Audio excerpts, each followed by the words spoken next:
Hello and welcome friends. अब तक हम रिच डैड पुअर डैड के 5 चैप्टर्स के बारे में बात कर चुके हैं और आज हम इसका चैप्टर नंबर 6 देखेंगे जिसका शीर्षक है अमीर लोग पैसे का आविष्कार करते हैं। तो आइए शुरू करते हैं। पिछली रात मैंने लिखना बंद किया और अलेक्जेंडर ग्राहम बेल के जीवन पर आधारित एक टीवी कार्यक्रम देखा। बेल ने टेलीफोन का पेटेंट करवाया था और उनकी नई खोज की बहुत मांग थी। चूंकि उन्हें एक बड़ी कंपनी की ज़रूरत थी, इसलिए वे उस समय की नामी कंपनी वेस्टर्न यूनियन के पास गए और उनसे कहा कि वे उनके पेटेंट और उनकी छोटी सी कंपनी को खरीद लें। वे पूरे पैकेज के $1 लाख चाहते थे। वेस्टर्न यूनियन के अध्यक्ष ने यह सुनते ही त्योरियां चढ़ा ली और प्रस्ताव को यह कहकर ठुकरा दिया कि मांगे जाने वाली कीमत बहुत ज़्यादा है। बाकी इतिहास है। खरबों डॉलर के उद्योग का जन्म हुआ और AT&T का जन्म हुआ। अलेक्जेंडर ग्राहम बेल की कहानी खत्म होने के बाद शाम के समाचार आ रहे थे। समाचारों में एक स्थानीय कंपनी के स्टाफ में कटौती के बारे में खबर थी। कर्मचारी नाराज थे और शिकायत कर रहे थे कि कंपनी के मालिक ज्यादती कर रहे हैं।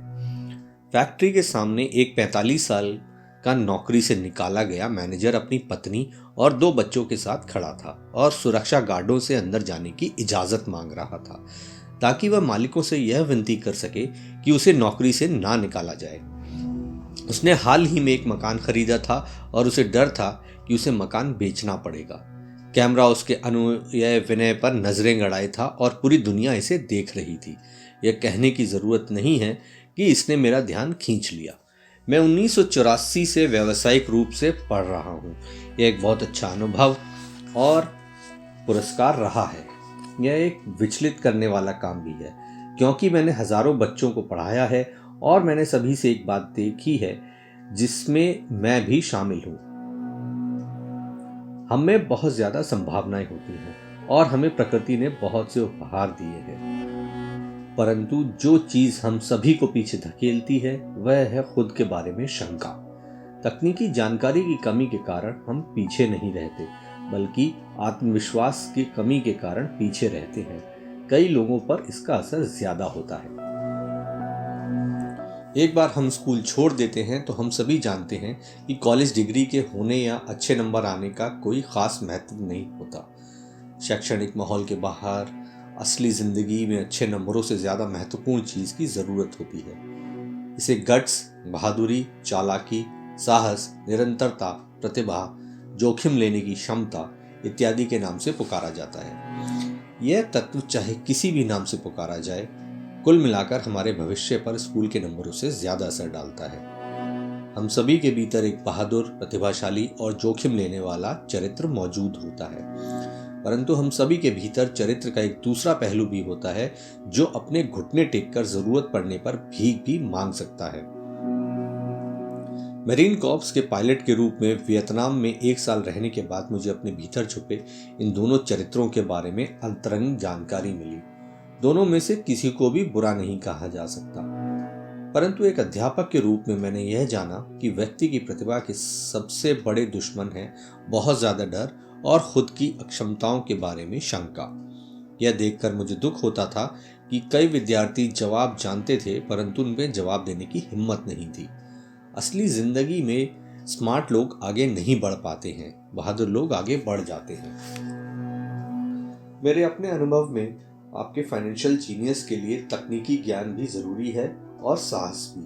अगर आपको बहुत ज्यादा डर लगता है तो आपकी प्रतिभा का दमन होता है। मेरी कक्षाओं में मैं विद्यार्थियों को बहुत प्रेरित करता हूँ कि वे खतरे लेना सीखें, बहादुर बने और अपनी प्रतिभा के द्वारा अपने डर को ताकत और चतुराई में बदल लें। कुछ लोगों के लिए यह सिद्धांत काम करता है जबकि कईयों को यह डरावना लगता है। मैंने यह भी जाना है कि ज्यादातर लोग पैसे के बारे में बहुत सुरक्षित खेल खेलना पसंद करते हैं। मैंने ऐसे सवाल भी सुने हैं, जोखिम क्यों लिया जाए, अपने फाइनेंशियल IQ को विकसित करने की झंझट क्यों उठाई जाए, मैं पैसे की समझ क्यों विकसित करूं? और मैं जवाब देता हूं, केवल इसलिए ताकि आपके पास ज्यादा विकल्प हो। हमारे आगे बहुत बड़े परिवर्तन खड़े हुए हैं। इस तरह मैंने इस अध्याय के शुरू में युवा आविष्कारक अलेक्जेंडर ग्राहम बेल की कहानी बताई थी। आगे आने वाले सालों में उनकी तरह के कई और लोग होंगे।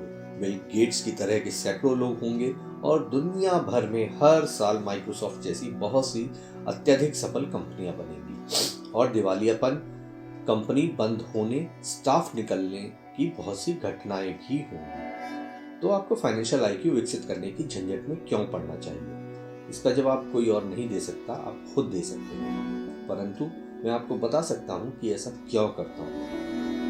मैं इसलिए ऐसा करता हूं क्योंकि आज का युग सबसे ज्यादा रोमांचकारी युग है। मैं चाहता हूं कि मैं परिवर्तन से डरने की बजाय उसका स्वागत कर सकूं। मैं चाहता हूं कि मैं लाखों करोड़ों बनाने के बारे में रोमांचित रहूं, ना कि सिर्फ अपनी तनख्वाह बढ़ाने के बारे में। आज का युग सर्वाधिक रोमांचकारी समय है जो दुनिया के इतिहास में अभूतपूर्व है। कई पीढ़ियों के बाद लोग इस युग को याद करते हुए यह कहेंगे कि यह इतना ज्यादा रोमांचकारी रहा होगा। इसे पुराने की मौत और नए के जन्म का युग कहा जाएगा। इस युग में बहुत उथल पुथल थी और रोमांच भी था। तो अपने फाइनेंशियल आईक्यू को विकसित करने की झंझट क्यों उठाई जाए? क्योंकि अगर आप ऐसा करते हैं तो आप ज्यादा अमीर हो जाएंगे, और अगर आप ऐसा नहीं करते हैं तो आगे बढ़ने वाला समय आपके लिए डरावना होगा। उस समय में आप बहादुरी से आगे बढ़ने वाले लोगों को सफल होते देखेंगे और पुराने सिद्धांतों से जकड़े रहने वाले लोगों को असफल होते देखेंगे। 300 साल पहले जमीन ही संपत्ति थी, इसलिए जिस आदमी के पास जमीन थी उसके पास संपत्ति थी। फिर फैक्ट्रियां आई, उत्पादन शुरू हुआ और अमेरिका ने अपना दबदबा बनाया। उद्योगपति के पास संपत्ति आ गई। आज सूचना का युग है, इसलिए जिस आदमी के पास जितनी ज्यादा और जल्दी सूचना आ जाती है वह अमीर हो जाता है। समस्या यह है कि दुनिया भर में प्रकाश की गति से उड़ रही है। इस नई संपत्ति की सीमाओं और दायरों में नहीं बांधा जा सकता, जिस तरह जमीन या फैक्ट्रियों को नहीं बांधा जा सकता। परिवर्तन ज्यादा तेज और ज्यादा नाटकीय होंगे। नए करोड़पतियों की संख्या में नाटकीय बढ़ोतरी होगी। ऐसे भी लोग होंगे जो पीछे छूट जाएंगे। आज मैं इतने सारे लोगों को संघर्ष करके देखता हूँ और प्रायः ज्यादा कड़ी मेहनत करते देखता हूँ, और ऐसा सिर्फ इसलिए होता है क्योंकि वे पुराने विचारों को कसकर पकड़े रखते हैं।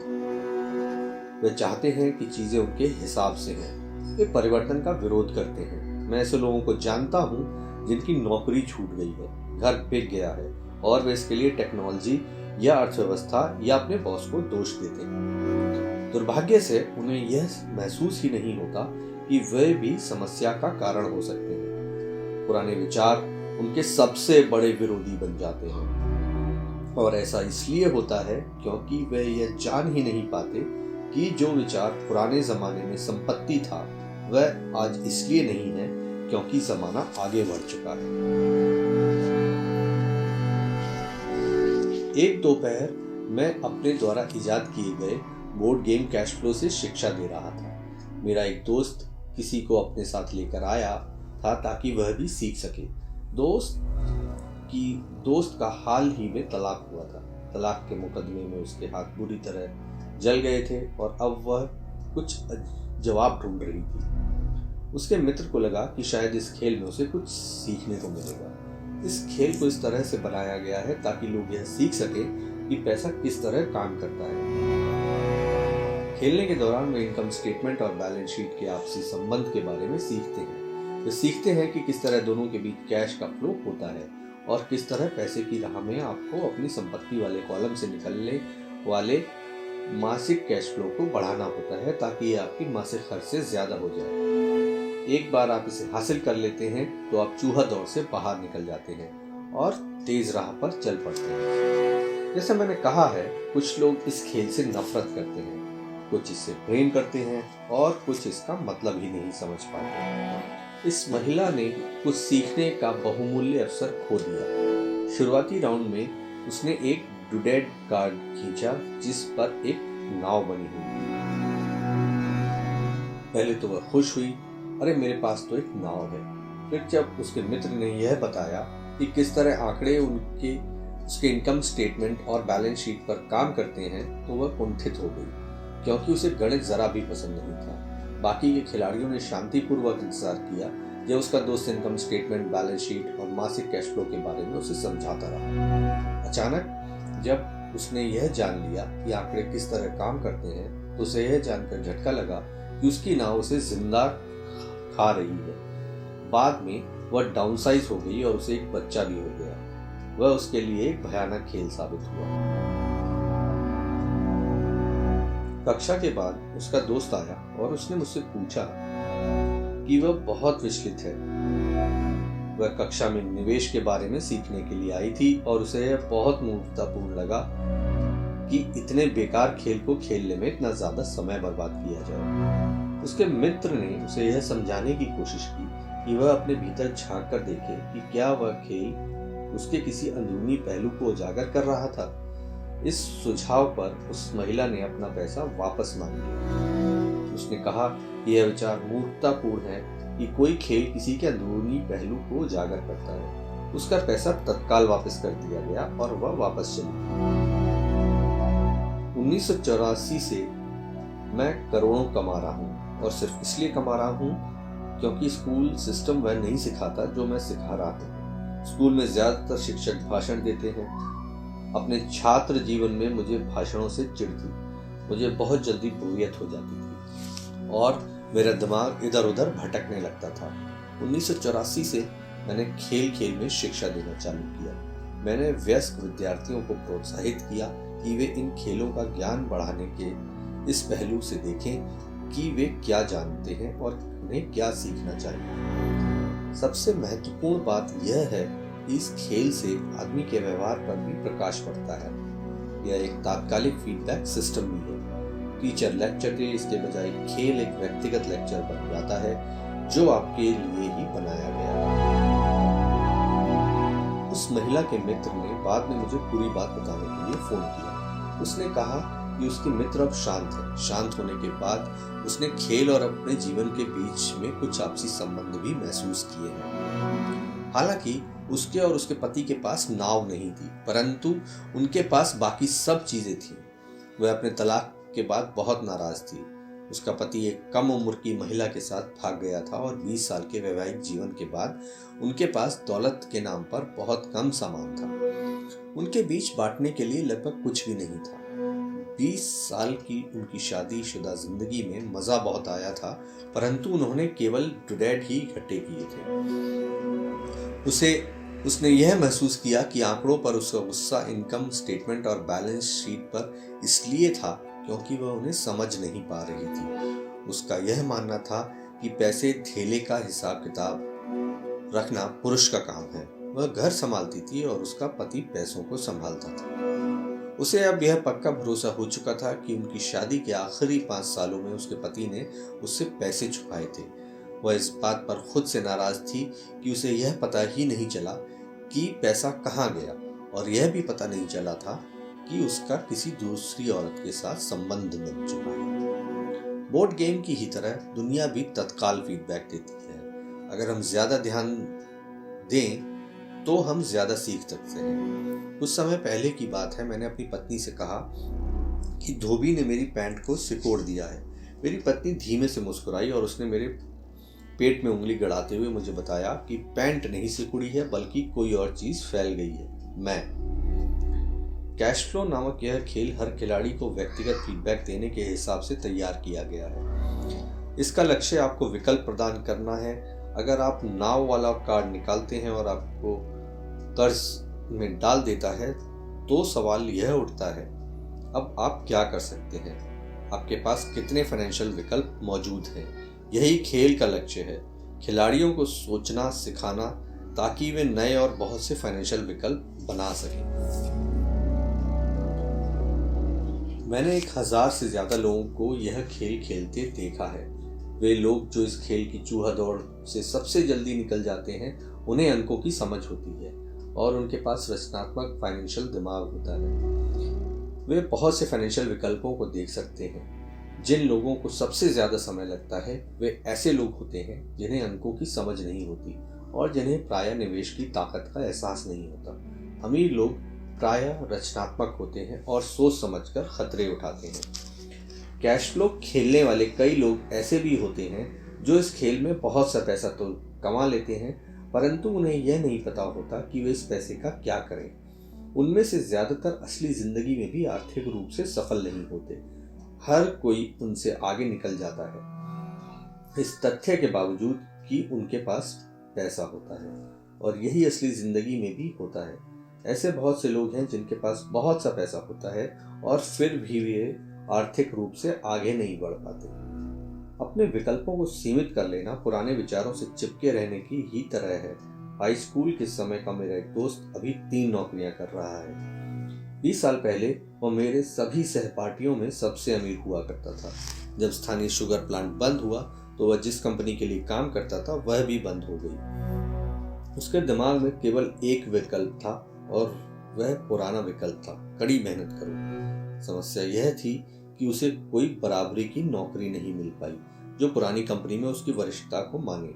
इसका परिणाम यह हुआ कि वह अभी जो काम कर रहा है उसकी योग्यता के बहुत नीचे के काम है और इसीलिए उसकी तनख्वाह कम है। उसे जिंदा रहने के लिए जितना पैसा चाहिए उतना कमाने के लिए उसे 3 नौकरियां करनी पड़ रही हैं। मैंने कैश फ्लो खेलने वाले लोगों को यह शिकायत करते सुना है कि सही मौका देने वाले कार्ड उनके पास नहीं आ रहे हैं, इसलिए वे जहां के तहां बैठे रहते हैं। मैं ऐसे लोगों को जानता हूं जो असली जिंदगी में भी ऐसा ही करते हैं। वे बैठकर सही मौके के आने का इंतजार करते हैं। मैंने लोगों को सही मौके वाले कार्ड का इंतजार करते देखा है और फिर उनके पास पर्याप्त पैसा नहीं होता। फिर वे यह शिकायत करते हैं कि अगर उनके पास ज्यादा पैसा होता तो वे चूहा दौड़ से बाहर निकल सकते थे, इसलिए वे वहीं बैठे रहते हैं। मैं असली जिंदगी में भी ऐसे लोगों को जानता हूँ जो यही करते हैं। वे महान अवसर देखते हैं परंतु उनके पास पैसा नहीं होता।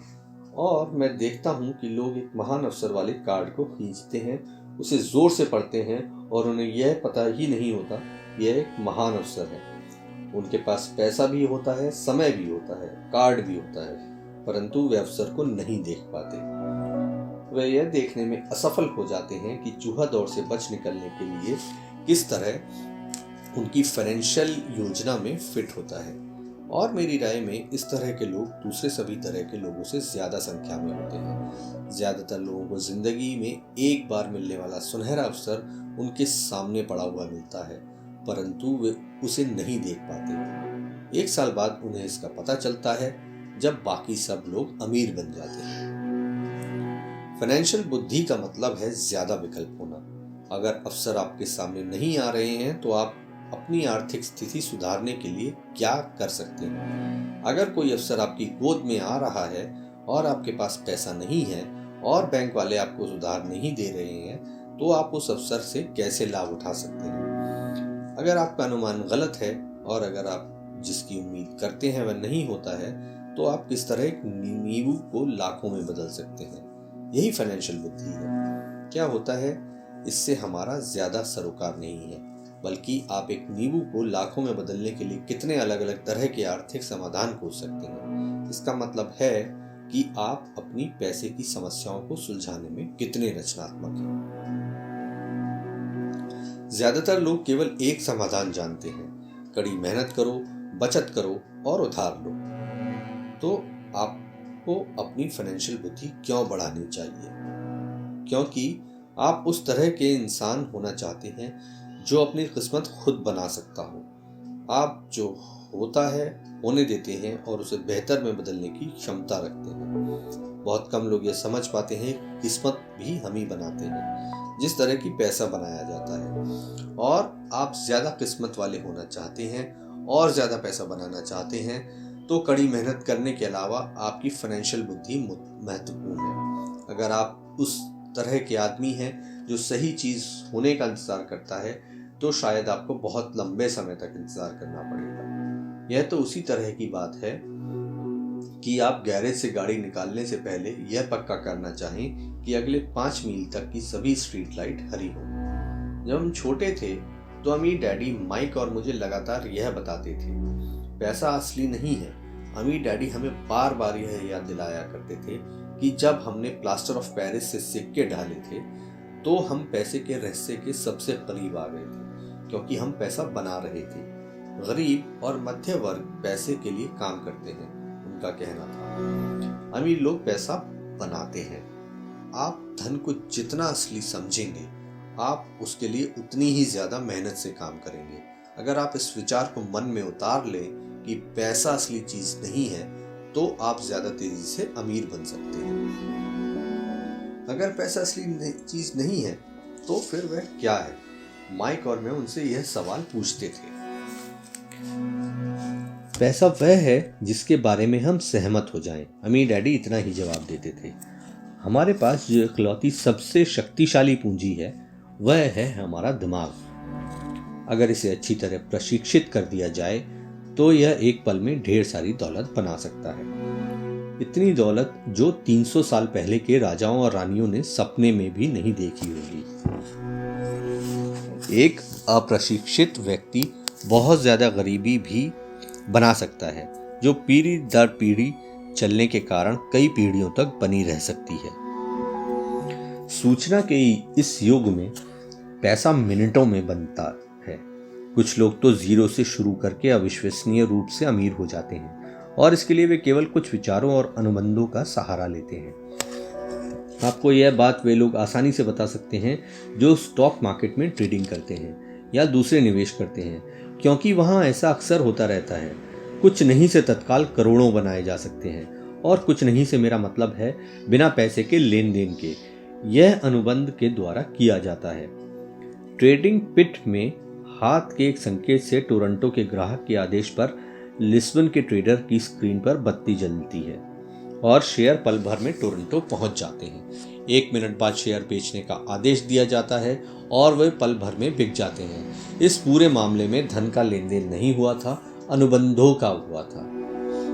तो अपनी फाइनेंशियल प्रतिभा क्यों विकसित करें? इसका जवाब केवल आप ही दे सकते हैं। मैं आपको बता सकता हूं कि मैं क्यों इसे विकसित कर रहा हूं।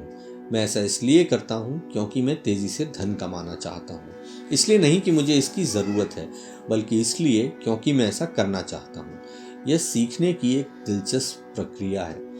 मैं अपना फाइनेंशियल IQ इसलिए विकसित करता हूं क्योंकि मैं दुनिया के सबसे तेज और सबसे बड़े खेल में भाग लेना चाहता हूं और अपने छोटे तरीके से मैं मानवता के अभूतपूर्व विकास का हिस्सा होना चाहता हूं। एक ऐसे युग का जहां इंसान विशुद्ध रूप से केवल अपने दिमाग से काम करते हैं, शरीर से नहीं। इसके अलावा यह ज्यादा रोमांच है।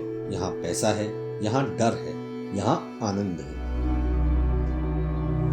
इसलिए मैं अपनी फाइनेंशियल बुद्धि में निवेश करता हूँ और अपनी सबसे शक्तिशाली संपत्ति को विकसित करता हूँ।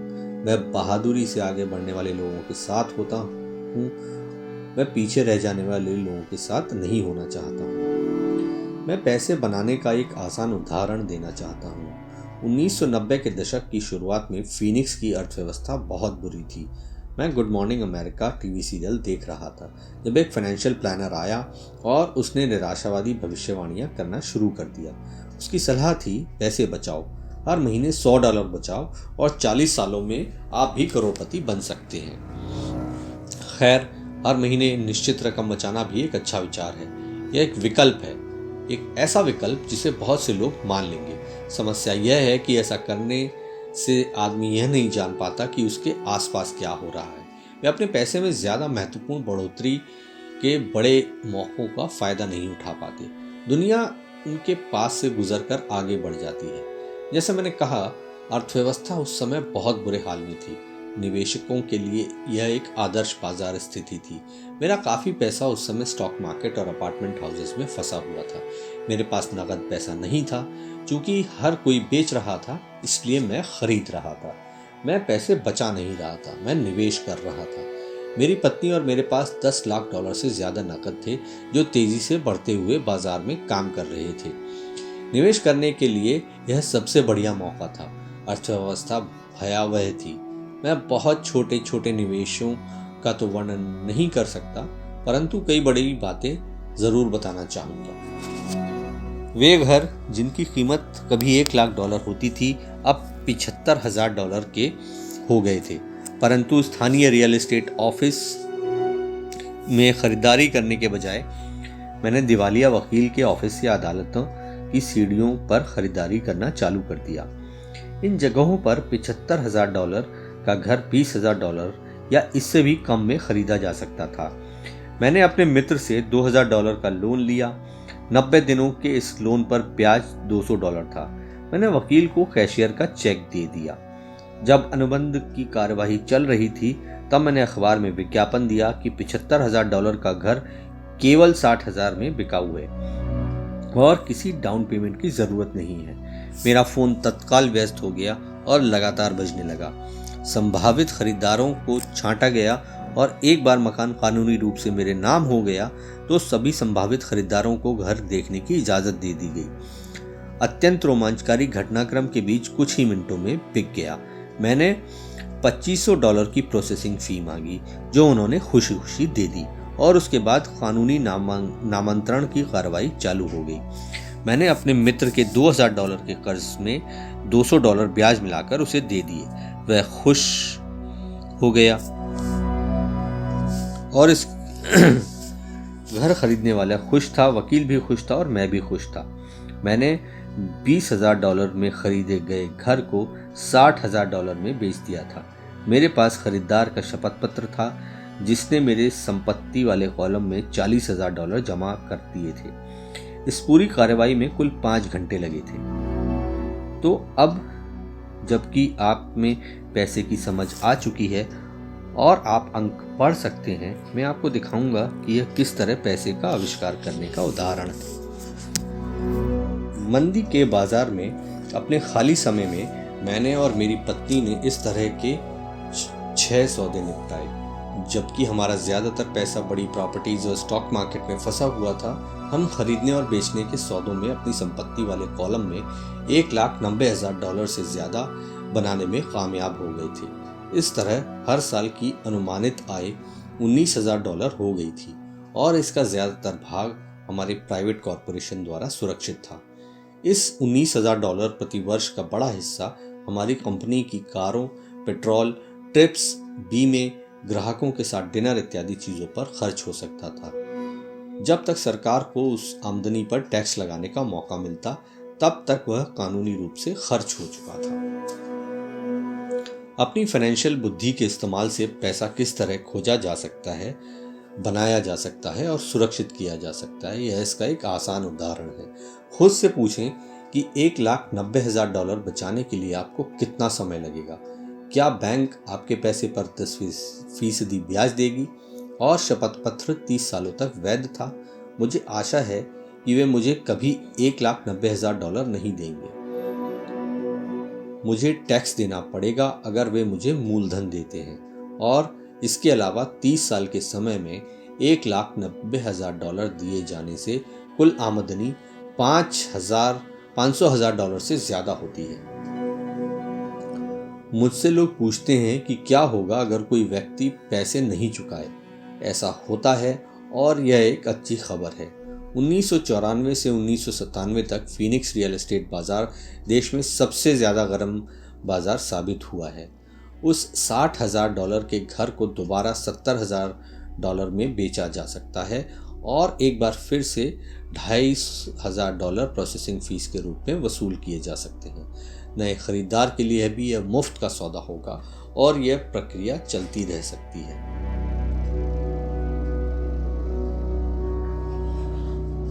जब मैंने पहली बार घर बेचा था तो मैंने केवल $2,000 खर्च किए थे। तकनीकी दृष्टि से इस सौदे में मेरा एक भी पैसा खर्च नहीं हुआ था। निवेश पर मेरी वसूली अनंत थी। यही एक उदाहरण है कि पैसा पास में नहीं होने पर भी बहुत सा पैसा किस तरह कमाया जा सकता है। दूसरे सौदे में दोबारा बेचे जाने पर मैं $2,000 अपनी जेब में डालता हूं और लोन को 30 सालों तक फिर से बढ़ा देता हूं। निवेश पर मेरी वापसी क्या होगी अगर मैं बिना पैसे के पैसे बनाता हूं, मैं नहीं जानता, परंतु यह $100 हर महीने बचाने से बेहतर तो है ही। $100 हर महीने दरअसल $150 प्रति माह की रकम है, क्योंकि 40 सालों तक इस पर 5% का टैक्स लग चुका है और एक बार फिर आप पर 5% टैक्स लगता है।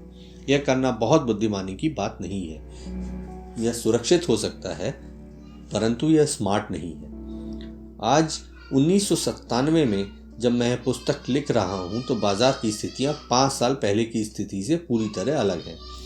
फीनिक्स का रियल एस्टेट बाजार पूरे अमेरिका की ईर्ष्या का केंद्र बना हुआ है। जो घर उस समय हमने $60,000 में बेचे थे, आज उनकी कीमत $1,10,000 हो चुकी है। अब भी ऐसे मौके हैं, परंतु अब उनकी खोज करने में मुझे बहुत समय और पैसा खर्च करना पड़ेगा।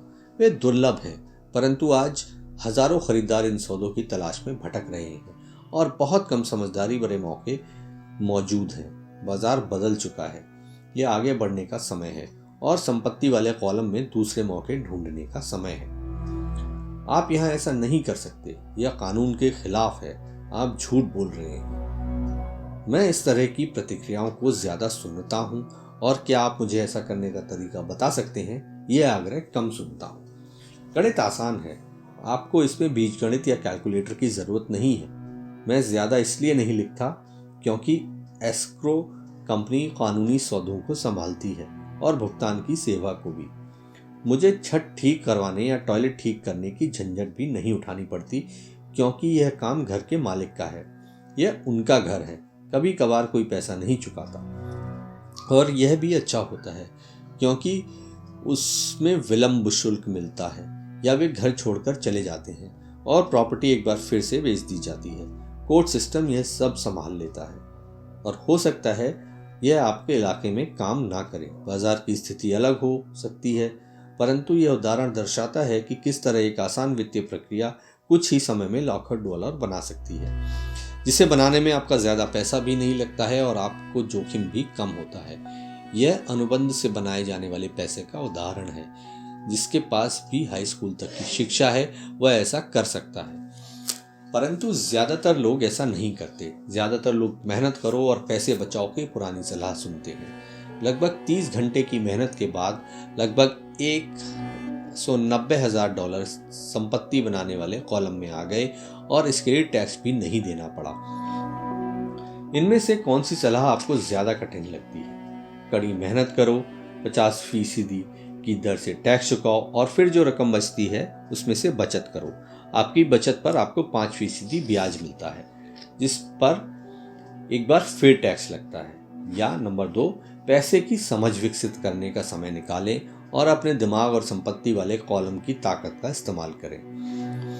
इसमें वह समय भी जोड़ लें जो आपको विकल्प नंबर 1 के प्रयोग द्वारा $190,000 बेचने में लगता है, क्योंकि समय आपकी सबसे बड़ी संपत्ति है।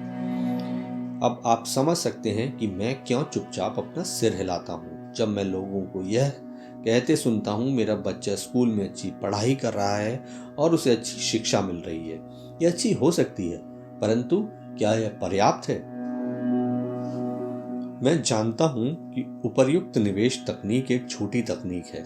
इसे यह बताने के लिए लिखा गया है कि किस तरह एक छोटी सी रकम बड़ी रकम में बदल सकती है। एक बार फिर मेरी सफलता यह बताती है कि मजबूत वित्तीय नींव कितनी महत्वपूर्ण होती है, जो मजबूत वित्तीय शिक्षा से शुरू होती है।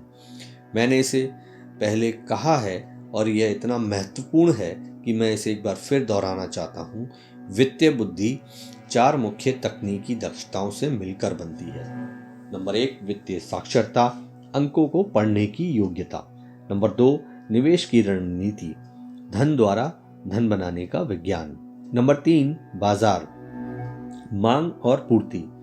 अलेक्जेंडर ग्राहम बेल ने बाजार को वह दिया जो उससे चाहिए था। यही बिल गेट्स ने भी किया। यह मौका भी बाजार ने दे दिया था कि $20,000 में कोई मकान खरीदकर उसे $60,000 में बेच दिया जाए, जबकि उसकी असली कीमत $75,000 थी। कोई खरीद रहा था, कोई बेच रहा था। और नंबर 4, कानून, अकाउंटिंग, कॉरपोरेट, स्टेट और नेशनल कानूनों और नीतियों के बारे में जागरूकता। मैं नियमों के भीतर रहकर खेलने की सलाह देता हूँ। अगर आप पैसे का आविष्कार करना चाहते हैं तो आप में यह मूलभूत आधारशिला होना चाहिए या इन दक्षताओं का समन्वय होना चाहिए। चाहे आप ऐसा छोटे घर, बड़े अपार्टमेंट, कंपनियां, स्टॉक, बॉन्ड, म्यूचुअल फंड, बहुमूल्य धातुएं, बेसबॉल कार्ड खरीद कर करें या इसी किस्म का कोई दूसरा काम करें। 1996 तक रियल एस्टेट मार्केट सुर्खियों में था और हर कोई इसमें जा रहा था। स्टॉक मार्केट में भी बूम हो रहा था और हर कोई उसमें जा रहा था। अमेरिका की अर्थव्यवस्था अपने पैरों पर खड़ी हो रही थी। मैंने 1996 में बेचना चालू कर दिया और मैं अब पेरू, नॉर्वे, मलेशिया और फिलीपींस की यात्रा कर रहा था। निवेश बदल गए थे। जहां तक खरीदारी का सवाल था, अब हम रियल एस्टेट बाजार से बाहर थे। अब मैं अपनी संपत्ति वाले कॉलम के भीतर आंकड़ों को बढ़ते देखता हूँ और शायद इस साल के आखिर में बेचना शुरू कर दूंगा। यह कांग्रेस द्वारा पारित किए जाने वाले कानूनी परिवर्तनों पर निर्भर करता है। मैं आशा करता हूँ कि यह छोटे घरों के सौदों को बेच दूंगा और $40,000 के नोट को धन में बदल लूंगा। मुझे अपने अकाउंटेंट को बुलाकर उसे कहना पड़ेगा कि वह इतनी रकम के लिए तैयार हो जाए और उसे टैक्स से बचाने के लिए तरीके खोजे। मैं सिर्फ आपको इतनी सी बात बताना चाहता हूं कि निवेश आते जाते रहते हैं। मार्केट घटता और बढ़ता रहता है। अर्थव्यवस्थाएं सुधरती और बिगड़ती रहती हैं। दुनिया आपको हर दिन जिंदगी के अनूठे अवसर देती रहती है। आपकी जिंदगी के हर दिन, परंतु प्रायः हम उन्हें देख नहीं पाते हैं, परंतु वे वहां होते हैं। और दुनिया जितनी ज्यादा बदलती है और टेक्नोलॉजी जितनी ज्यादा बदलती है, आपके और आपके परिवार के लिए स्थायी आर्थिक सुरक्षा के लिए उतने ही ज्यादा मौके होते हैं। तो अपनी फाइनेंशियल बुद्धि को विकसित करने की झंझट क्यों उठाई जाए? एक बार फिर मैं यही कहूंगा कि आप ही इसका जवाब दे सकते हैं। मैं जानता हूं कि मैं क्यों इसे सिखाता और विकसित करता हूं। मैं ऐसा इसलिए करता हूं क्योंकि मुझे पता है कि परिवर्तन हो रहे हैं और होने वाले हैं। मैं परिवर्तनों का स्वागत करना चाहता हूं और अतीत से चिपके नहीं रहना चाहता हूं।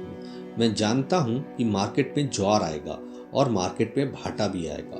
मैं लगातार अपनी फाइनेंशियल बुद्धि को विकसित करना चाहता हूं क्योंकि मार्केट में हर परिवर्तन पर कुछ लोग अपनी नौकरियों के लिए अपने घुटने टेक कर भीख मांगेंगे।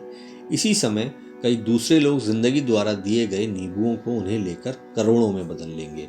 और हमें यह नहीं भूलना चाहिए कि हमें कभी कभार जिंदगी नींबू दे देती है। यही फाइनेंशियल बुद्धि है। मुझसे अक्सर पूछा जाता है कि मैंने नींबुओं को किस तरह करोड़ों में बदला है। व्यक्तिगत रूप से मैं व्यक्तिगत निवेशों के कई और उदाहरण देने में झिझकता हूँ। मैं इसलिए झिझकता हूँ क्योंकि मुझे डर है कि मुझे बड़बोला या अपनी शेखी बगाड़ने वाला कहा जाएगा। यह मेरा इरादा नहीं है।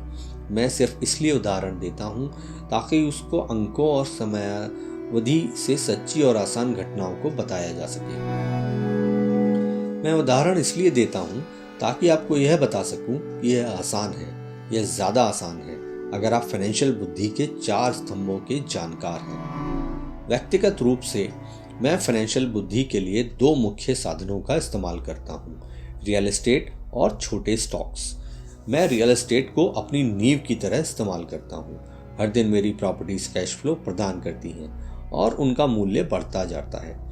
छोटी पूंजी के स्टॉक्स को तेज बढ़ोतरी के लिए इस्तेमाल किया जाता है। मैं अपने द्वारा दी गई हर चीज की अनुशंसा नहीं करता। उदाहरण केवल उदाहरण ही है।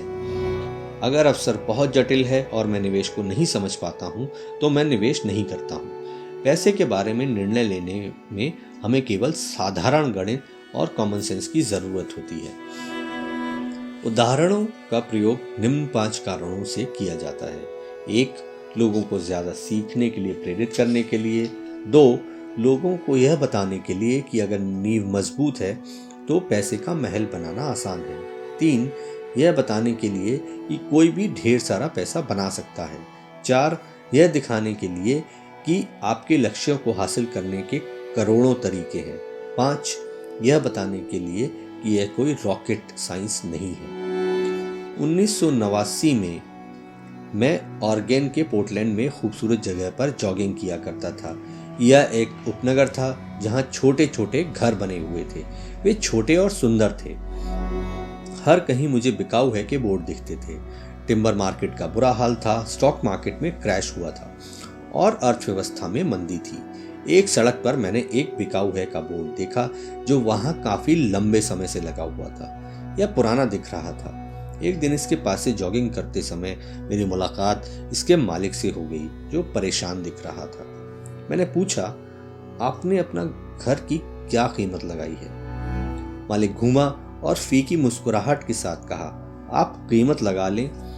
यह 1 साल से ज्यादा समय से बिकाऊ है और अब तक इसे कोई देखने तक नहीं आया है। मैं इसे देखता हूं, मैंने कहा, और आधे घंटे बाद मैंने इसे $20,000 में खरीद लिया जो उसके द्वारा मांगी गई कीमत से कम थी। यह 2 बेडरूम का छोटा सा सुंदर घर था जिसकी खिड़कियों पर जिंजर ब्रेड ट्रिम था। यह 1930 में बना था और इसका रंग हल्का नीला था। अंदर एक सुंदर चट्टानी अंगीठी थी और छोटे छोटे 2 बेडरूम थे। यह किराए पर देने के लिए एक आदर्श घर था।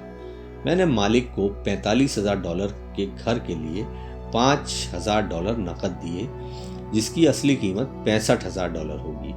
परंतु दिक्कत सिर्फ इतनी थी कि इसे कोई खरीदना नहीं चाहता था। मालिक ने 1 हफ्ते में इसे खाली कर दिया और वह इससे पीछा छुड़ाकर खुश हुआ। मेरा पहला किराएदार वहां आ गया जो एक स्थानीय कॉलेज में प्रोफेसर था। मॉर्टगेज, खर्च और मैनेजमेंट फीस चुकाने के बाद हर महीने के आखिर में मेरी जेब में $40 आते थे, जो बहुत बड़ी रकम नहीं थी। 1 साल बाद ओरेगन का रियल एस्टेट बाजार मंदी से उबर गया और बढ़ने लगा। कैलिफोर्निया के निवेशकों के पास अपनी रियल एस्टेट मार्केट की तेजी का बहुत सा पैसा था और अब वे उत्तर दिशा में आकर ओरेगन और वाशिंगटन में खरीदारी कर रहे थे। मैंने उस छोटे घर को कैलिफोर्निया से आए एक युवा दंपत्ति को $95,000 में बेच दिया, जिन्हें यह बहुत सस्ता सौदा लग रहा था। इस सौदे से मुझे लगभग $40,000 का कैपिटल गेन हुआ, जो मैंने 1031 के टैक्स विहीन एक्सचेंज में रख दिए और मैं अपने पैसे को लेकर कोई बड़ी प्रॉपर्टी खरीदने चल दिया। 1 महीने में मुझे बीवरटन, ओरेगन में इंटेल प्लांट के पास एक 12 यूनिट का अपार्टमेंट मिल गया। उसके मालिक जर्मनी में रहते थे और उन्हें इसकी कीमत का अंदाजा ही नहीं था और एक बार फिर वे इससे पीछा छुड़ाना चाहते थे। मैंने $450,000 की इमारत के लिए $275,000 का प्रस्ताव दिया। वे $300,000 पर मान गए। मैंने इसे खरीद लिया और इसे 2 साल तक अपने पास रखा।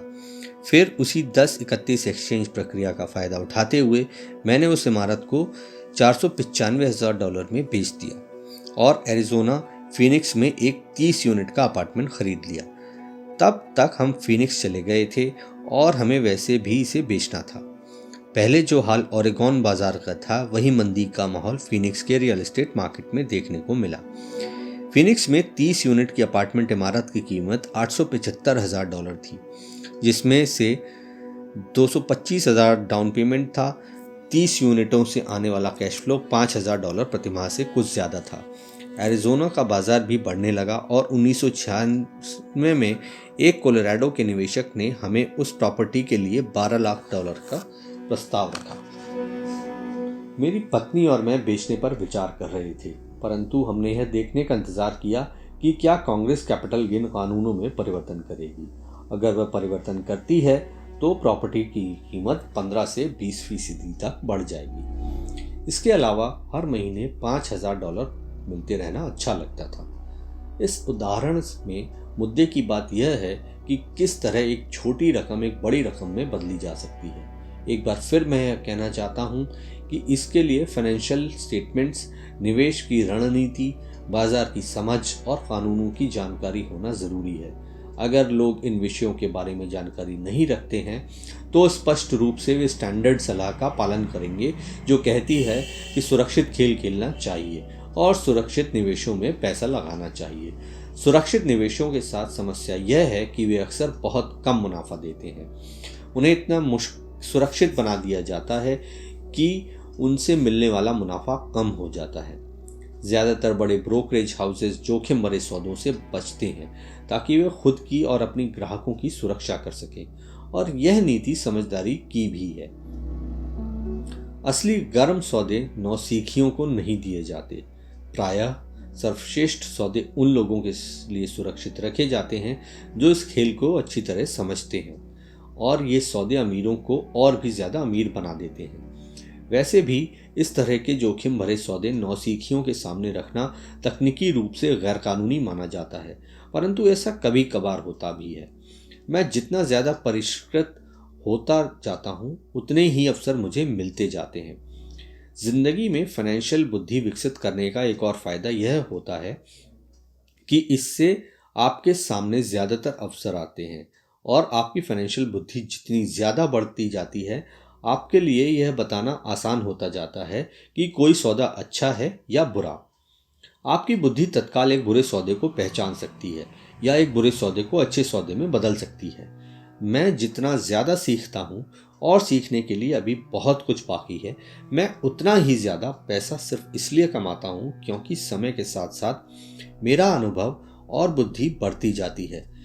मेरे दोस्त अब भी सुरक्षित खेल खेल रहे हैं और अपने प्रोफेशन में कड़ी मेहनत कर रहे हैं, परंतु उनकी फाइनेंशियल बुद्धि विकसित नहीं हो पाई है, जिसे विकसित होने में बहुत समय लगता है। मेरी कुल जमा फिलॉसफी है अपने संपत्ति वाले कॉलम में बीज बोना। यह मेरा फॉर्मूला है। मैं छोटे पैमाने पर शुरू करता हूं और बीज बोता हूं। कुछ बीज उग जाते हैं और कुछ नहीं उगते। हमारे रियल एस्टेट कॉरपोरेशन में हमारे पास करोड़ों डॉलर की प्रॉपर्टी है। यह हमारा अपना REIT यानी रियल एस्टेट इन्वेस्टमेंट ट्रस्ट है। अब मैं आपको यह पते की बात बताना चाहता हूं कि इन करोड़ों में से कई प्रॉपर्टीज तो $5,000 से $10,000 के निवेश से शुरू हुई थी। नकद पैसे से खरीदी गई ये प्रॉपर्टीज खुशकिस्मती से तेजी से बढ़ते बाजार में ज़्यादा कीमती हो गई थी और टैक्स से मुक्त रहते हुए इन्हें खरीदा और बेचा गया था, और ऐसा कई सालों तक किया गया था। हमारा एक स्टॉक पोर्टफोलियो भी है जिसे मैं और मेरी पत्नी हमारा पर्सनल म्यूचुअल फंड कहते हैं। हमारे कुछ दोस्त हमारे जैसे निवेशकों के साथ ही बिजनेस करते हैं जिनके पास हर महीने निवेश करने के लिए कुछ अतिरिक्त धन होता है। हम ज़्यादा जोखिम वाली प्राइवेट कंपनियों के शेयर खरीदते हैं जो अमेरिका या कनाडा में स्टॉक एक्सचेंज पर सार्वजनिक होने जा रही हैं। कितनी तेज़ी से धन बढ़ता है इसका उदाहरण इस तरह देखें। हमने कंपनी के सार्वजनिक होने से पहले 25 सेंट प्रति शेयर की दर पर 1 लाख शेयर खरीदे। 6 महीने बाद जब कंपनी शेयर बाजार में दर्ज हो गई तो उसके शेयर का भाव $2 प्रति शेयर हो गया। अगर कंपनी का प्रबंधन अच्छा है तो कीमतें बढ़ती रहेंगी और स्टॉक $20 प्रति शेयर या इससे भी ज़्यादा होगा। ऐसे भी कई वर्ष रहे हैं जब हमारे $25,000 एक साल से भी कम समय में $10 लाख बन गए हैं। यह जुआ नहीं है अगर आप जानते हैं कि आप क्या कर रहे हैं। यह जुआ है अगर आप सौदे में अपना पैसा फेंक रहे हैं और भगवान से सफल होने की दुआ कर रहे हैं। आपको अपने तकनीकी ज्ञान, बुद्धि और खेल के प्रति प्रेम की ज़रूरत होगी ताकि जोखिम कम से कम रहे। वैसे जोखिम तो होता ही है। यह फाइनेंशियल बुद्धि होती है जिससे आपकी सफलता के अवसर बढ़ जाते हैं। इसी कारण जो चीज़ एक आदमी के लिए जोखिम भरी होती है वह दूसरे आदमी के लिए उतनी जोखिम भरी नहीं होती। यही वह मूल कारण है जिसकी वजह से मैं लोगों को लगातार प्रेरित करता हूं कि वे स्टॉक, रियल एस्टेट या दूसरे बाजारों में निवेश करने के बजाय फाइनेंशियल बुद्धि में निवेश करें। आप जितने ज़्यादा स्मार्ट होंगे आपके सफल होने के अवसर उतने ही ज़्यादा होंगे। मैं व्यक्तिगत रूप से जिन स्टॉक्स में निवेश करता हूं उनमें बहुत ज़्यादा जोखिम होता है और इसीलिए मैं उनकी अनुशंसा नहीं करता हूं। मैं इस खेल को 1979 से खेल रहा हूं और मैंने इसमें काफ़ी अनुभव हासिल कर लिया है। परंतु अगर आप दोबारा पढ़ेंगे कि इस तरह के निवेश ज़्यादातर लोगों के लिए जोखिम भरे क्यों होते हैं तो आप अपनी ज़िंदगी को अलग तरह से निर्धारित कर सकेंगे, जिसमें $25,000 से एक साल में $10 लाख बनाना आपके लिए कम जोखिम भरा होगा। जैसा पहले ही कहा जा चुका है, मैंने जो लिखा है मैं आपको वैसा करने की सलाह नहीं देता हूँ। मैं सिर्फ आपको यह समझाना चाहता हूँ कि यह आसान है और संभव है। बात इतनी सी है कि औसत आदमी के लिए $1 लाख से ज़्यादा की प्रतिवर्ष आय अच्छी होती है और इसे हासिल करने में ज़्यादा मेहनत भी नहीं लगती। बाजार कैसा है और आप कितने स्मार्ट हैं इस पर बात निर्भर करती है कि आप 5 से 10 सालों में ऐसा कर सकते हैं। अगर आप अपने खर्च को कम रख सकते हैं तो $1 लाख की अतिरिक्त आय आपको सुखद लगेगी, चाहे आप काम कर रहे हों या नहीं। आप चाहे तो काम कर सकते हैं या चाहे तो काम छोड़ भी सकते हैं और सरकारी टैक्स सिस्टम को अपने विरोध के बजाय अपने समर्थन में भी प्रयुक्त कर सकते हैं। मेरा व्यक्तिगत आधार रियल एस्टेट है। मैं रियल एस्टेट से प्रेम करता हूँ क्योंकि यह स्थायी और धीमी गति से चलने वाली होती है। मैं ठोस आधार को पसंद करता हूँ। कैश फ्लो भी आमतौर पर स्थायी ही होता है और अगर इसे अच्छी तरह मैनेज किया जाए तो इसकी कीमत बढ़ने की भी अच्छी संभावना होती है। रियल एस्टेट की ठोस आधारशिला होने के कारण मैं जोखिम भरे स्टॉक्स खरीदने का खतरा भी मोल ले सकता हूँ। अगर मुझे स्टॉक मार्केट में खासा मुनाफा होता है तो मैं मुनाफे पर कैपिटल गेन्स टैक्स देता हूँ और बची हुई रकम को रियल एस्टेट में लगा देता हूँ ताकि मेरी संपत्ति की नींव और ज़्यादा मजबूत हो जाए। रियल एस्टेट पर एक और बात, मैं दुनिया भर में घूमा हूँ और मैंने हर जगह निवेश करना सिखाया है। हर शहर में मुझे यह सुनने में आया है कि रियल एस्टेट को सस्ते में नहीं खरीदा जा सकता। यह मेरा अनुभव नहीं है। न्यूयॉर्क या टोक्यो में या शहर के थोड़ी सी दूर ऐसे शानदार मौके हैं जिन्हें ज़्यादातर लोग नज़रअंदाज कर देते हैं। सिंगापुर में जहां अभी रियल एस्टेट की कीमतें बहुत ज़्यादा चल रही हैं, ऐसी बहुत सी प्रॉपर्टीज़ हैं जो चंद मिनटों की ड्राइविंग की दूरी पर हैं। इसीलिए जब भी मैं किसी को यह कहते सुनता हूँ आप यहाँ ऐसा नहीं कर सकते, तो मैं उन्हें यह याद दिलाता हूँ कि शायद आपको यह कहना चाहिए, मैं नहीं जानता कि यहाँ ऐसा कैसे किया जा सकता है अभी तक। महान अफसरों को आपकी आंखें नहीं देख सकती, उन्हें आपके दिमाग से देखा जा सकता है। ज़्यादातर लोग सिर्फ इसलिए अमीर नहीं बन पाते क्योंकि उन्हें यह जानने के लिए फाइनेंशियल प्रशिक्षण ही नहीं मिला होता कि वे अपने सामने पड़े हुए अवसरों को देख सकें और उन्हें पहचान सकें। मुझसे अक्सर पूछा जाता है मैं शुरुआत कैसे करूं।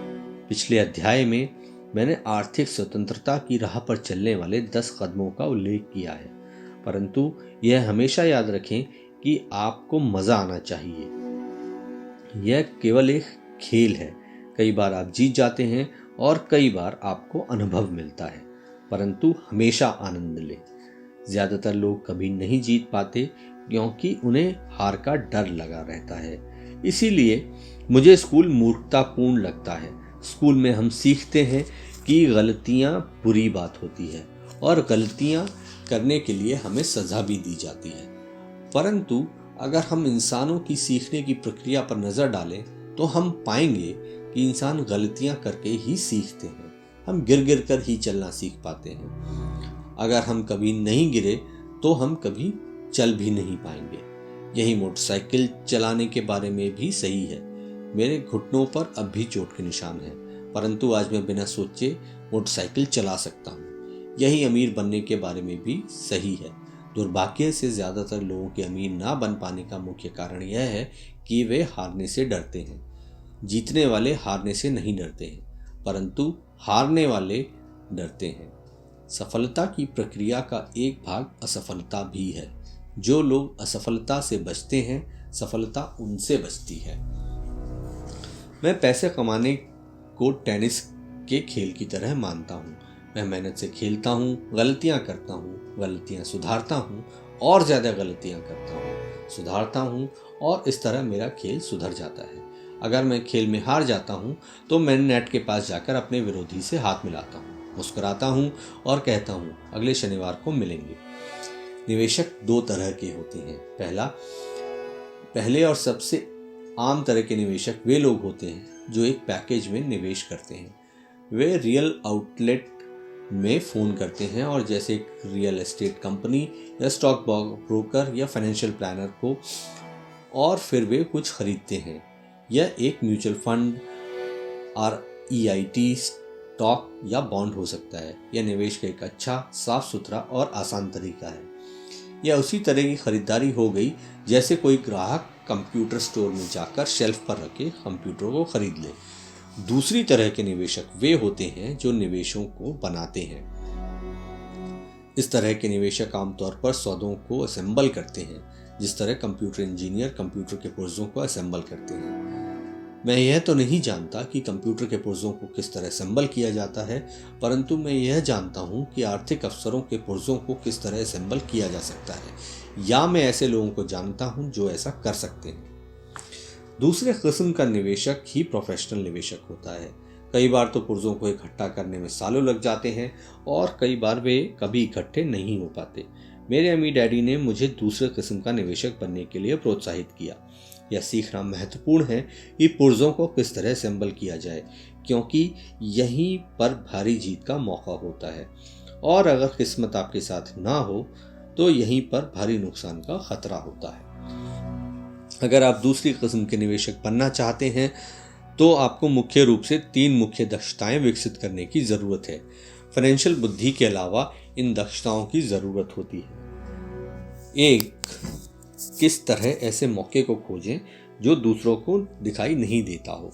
दूसरे लोग अपनी आंखों से उस मौके को नहीं देख पाएंगे, पर आप अपने दिमाग से उस मौके को देख सकते हैं। उदाहरण के लिए मेरे एक दोस्त ने यह पुराना घर खरीदा। यह दिखने में बुरा सा था। हर एक को हैरत थी कि उसने इसे क्यों खरीदा, परंतु दूसरे जो नहीं देख पाए थे और जो उसने देख लिया था वह यह था कि उस घर के साथ 4 खाली ज़मीन के टुकड़े भी थे। उसे यह कंपनी जाकर पता कर लिया था। घर खरीदने के बाद उसने उसे तोड़ दिया और उन 5 प्लाटों को बिल्डर को बेच दिया। इस सौदे में उसे अपने मूल निवेश से 3 गुना रकम मिली। उसने 2 महीने के काम में $75,000 कमा लिए। यह बहुत ज़्यादा रकम तो नहीं है, परंतु यह न्यूनतम वेतन से तो ज़्यादा ही है और वह तकनीकी रूप से कठिन भी नहीं है। 2, पैसा किस तरह जुटाया जाए। औसत आदमी बैंक जाता है, परंतु इस दूसरे किस्म के निवेशक को यह पता होना चाहिए कि पूंजी किस तरह जुटाई जाए और बिना बैंक जाए कितने तरीकों से पैसा जुटाया जा सकता है। मैंने यह सीखा कि बैंक की मदद लिए बिना घर कैसे खरीदे जा सकते हैं। घर खरीदना महत्वपूर्ण नहीं है, परंतु पैसा इकट्ठा करना बहुमूल्य कला है। अक्सर मैं लोगों को यह कहते सुनता हूँ, बैंक मुझे कर्ज नहीं दे रही है या मेरे पास इसे खरीदने के लिए पैसे नहीं हैं। अगर आप दूसरी किस्म के निवेशक बनना चाहते हैं तो आपको यह सीखने की ज़रूरत है, क्योंकि इसी कारण ज़्यादातर लोगों की योजनाएं ठप हो जाती हैं। दूसरे शब्दों में, ज़्यादातर लोग सिर्फ इसलिए सौदे नहीं कर पाते क्योंकि उनके पास पैसा नहीं होता है। अगर आप इस बाधा को पार कर सकते हैं तो आप ऐसे लोगों से मीलों आगे होंगे जिन्होंने इन दक्षताओं को नहीं सीखा। ऐसे कई मौके आए हैं जब मैंने घर या स्टॉक या अपार्टमेंट बिल्डिंग को खरीदा है, जबकि मेरे पास बैंक में एक भी पाई नहीं थी। मैंने एक अपार्टमेंट हाउस को 12 लाख में खरीदा। मैंने इसके लिए एक अनुबंध किया जो खरीदार और बेचने वाले के बीच में लिखित अनुबंध था। फिर मैंने $1 लाख का डिपॉजिट इकट्ठा किया, जिससे मुझे बाकी पैसे जुटाने के लिए 90 दिन की मोहलत मिल गई। मैंने ऐसा क्यों किया? क्योंकि मैं जानता था कि इसकी असली कीमत $20 लाख थी। मैंने इस पैसे को कभी नहीं जुटाया। इसके बजाय जिस आदमी ने मुझे $1 लाख दिए थे, उसने मुझे $50,000 दिए ताकि वह मेरी जगह पर आ जाए, और इस तरह वह मेरी जगह पर आ गया और मैं उस निवेश से बाहर निकल गया। और इस काम में मेरे कुल जमा 3 दिन लगे। एक बार फिर मैं यह कहना चाहता हूँ कि आप क्या खरीदते हैं यह महत्वपूर्ण नहीं है। महत्वपूर्ण यह है कि आप कितना जानते हैं। निवेश करना खरीदना नहीं है, यह एक ज्ञान है। 3, किस तरह स्मार्ट लोगों को संगठित किया जाए। ऐसे लोग समझदार होते हैं जो या तो अपने से ज़्यादा समझदार लोगों के साथ काम करते हैं या उन्हें काम पर रखते हैं। जब भी आपको सलाह की ज़रूरत हो तो यह सुनिश्चित कर लें कि आपका सलाहकार समझदार हो। सीखने के लिए बहुत कुछ है, परंतु इसके पुरस्कार भी बहुत कीमती हो सकते हैं। अगर आप इन दक्षताओं को नहीं सीखना चाहते हैं तो आपको पहली किस्म का निवेशक बनने की सलाह दी जाती है। आप जो जानते हैं वह आपकी सबसे बड़ी पूंजी है। आप जो नहीं जानते वह आपका सबसे बड़ा जोखिम है। जोखिम तो हमेशा रहता है, इसलिए इससे बचने के उपाय इसे मैनेज करना सीखें।